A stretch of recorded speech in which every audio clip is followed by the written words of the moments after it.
Ladies and gentlemen of the jury, thank you once again for your participation in this matter today. I like to keep my openings short.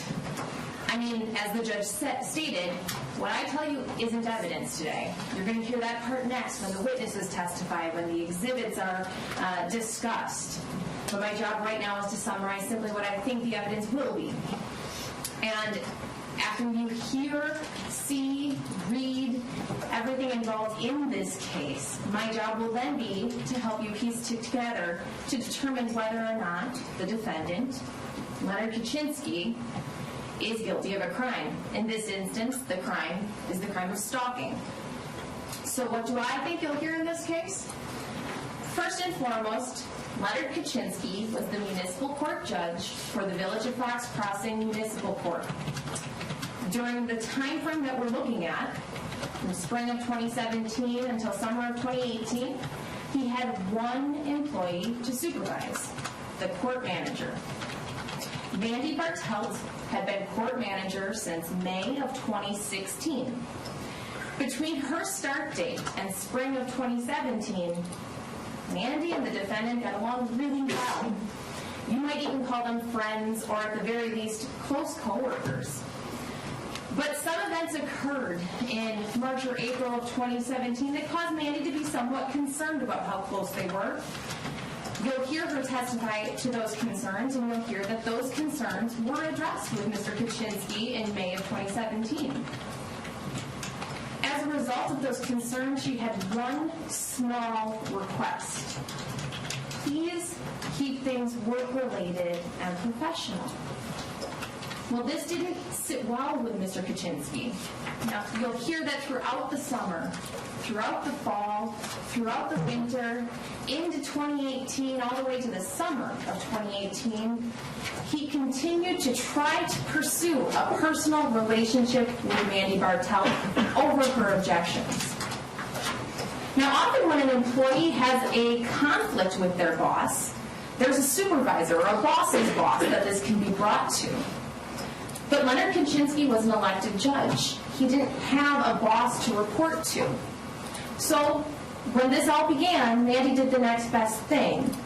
She went to the Human Resources Department of the Village of Fox Crossing. That didn't stop the defendant from continuing to push the boundaries to the point that Mandy became scared.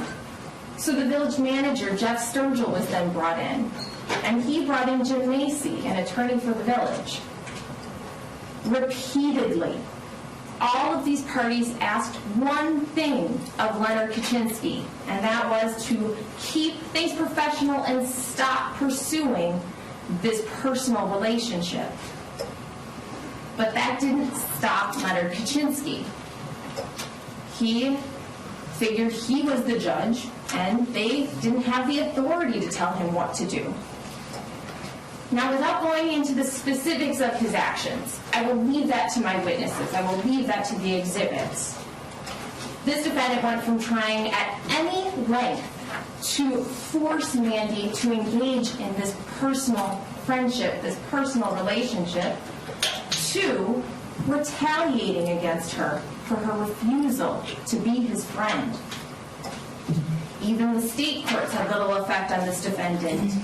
In February, a restraining order was granted, prohibiting him from harassing Mandy. In June, that was extended.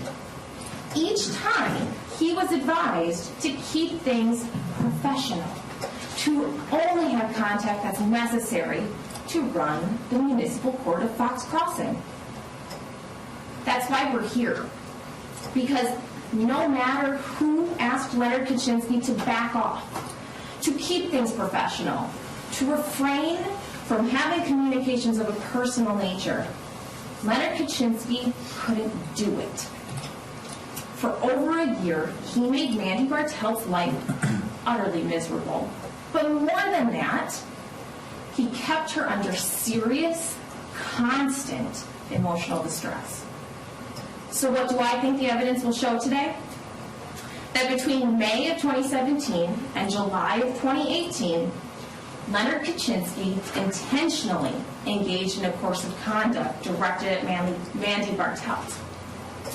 that the course of conduct would have caused a reasonable person to suffer serious emotional distress, that his acts caused Randy Bartelt to actually suffer serious emotional distress, and that Leonard Kachinsky knew or should have known that at least one of his acts would cause Mandy Bartelt to suffer serious emotional distress. All I ask is that you pay very close attention to the evidence, be it in the form of testimony, be it in the form of documents, be it in the form of video. At the conclusion of this case, I hope that you agree that the only conclusion here is a guilty verdict. Thank you for your time.